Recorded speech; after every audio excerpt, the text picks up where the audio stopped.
O próximo passo agora é entender a regra da oitava no movimento descendente, ou seja, a gente vai estar descendo do 1 para o 5 e descendo do 5 para o 1.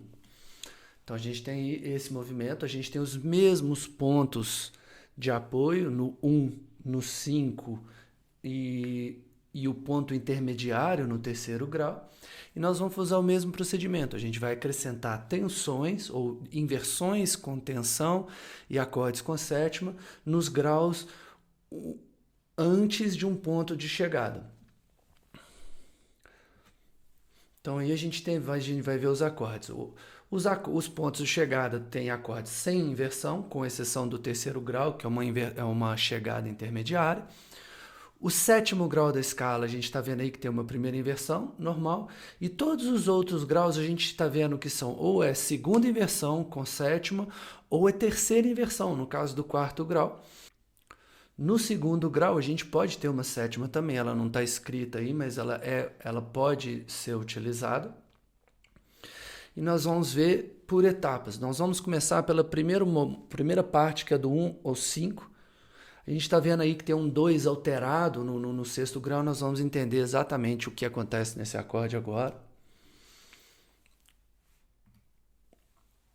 Então a gente tem, polarizando o 5, a gente está movimentando do 1 para o 5, o 5 é o ponto de chegada. Então a gente vai acrescentar uma tensão no sexto grau da escala. A gente está vendo aí que a condução ela está sendo baseada novamente no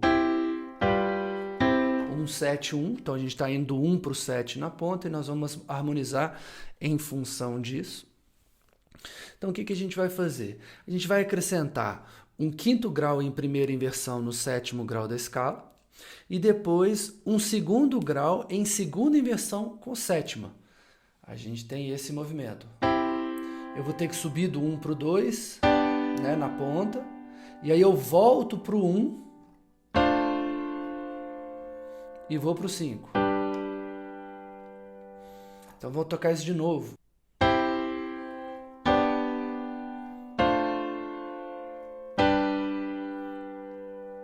Então a gente vê que tem uma sensação de chegada no quinto, mas ela não é uma sensação tão forte. Mesmo tendo essa tensão no 2 aqui,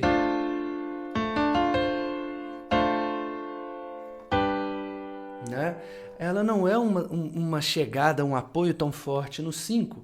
E o que era costumeiro de se fazer nesse caso? Utiliza-se a mesma inversão do 2, só que a gente faz uma modificação. Esse Fá natural, a gente faz ele virar um Fá sustenido. Com isso, a gente ganha aquela ideia de sensível que resolve no Sol, então vai fortalecer significativamente essa chegada no Sol.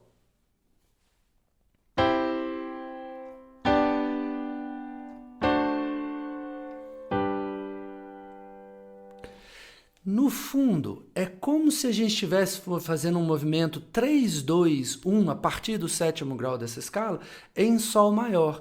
Esse 2 alterado, a gente está vendo aí, como o acorde passou a ser maior, ele está escrito em caixa alta, tem um traço para identificar que ele foi alterado, e de fato a terça está alterada, tem um Fá sustenido ali. É o que a gente vai ver mais para frente, é a primeira dominante secundária com a qual a gente vai trabalhar no momento. Mais para frente a gente vai entrar com mais detalhe nesse termo de dominante secundário. Nós não vamos elaborar muito nisso agora.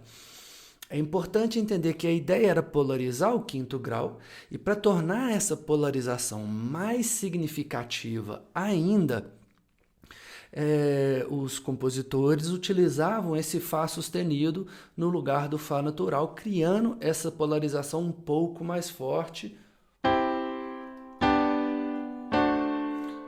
A gente sente que chegou. Agora tem um problema. Vamos pensar o seguinte. Nesse momento, depois disso aqui, é como se eu tivesse em Sol maior.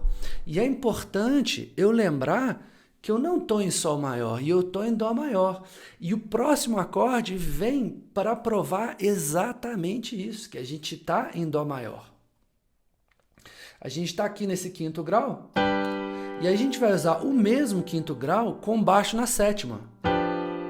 Acabou a sensação de Sol maior e a gente tem uma resolução muito satisfatória, por mais que instável, no terceiro grau.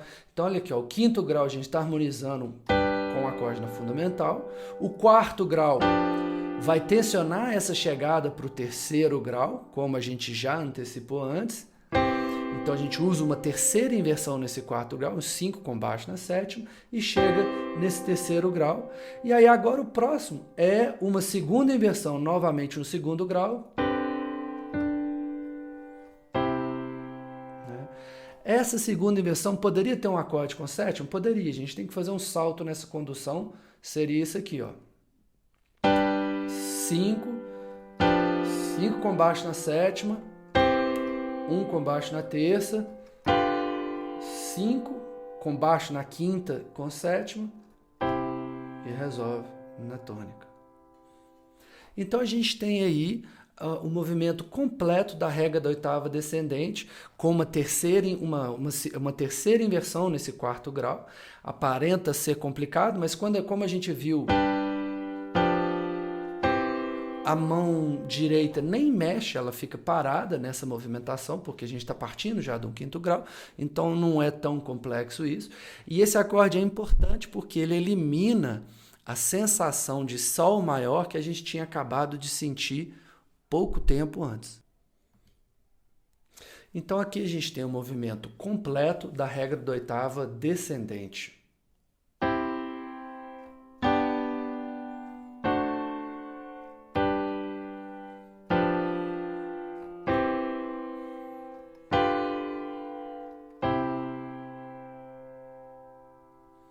Vocês perceberam que eu toquei o segundo grau com a sétima, né? No segundo grau da escala, eu usei o 5 na segunda inversão com a sétima para criar mais ainda a sensação de tensão e resolução indo para o primeiro grau.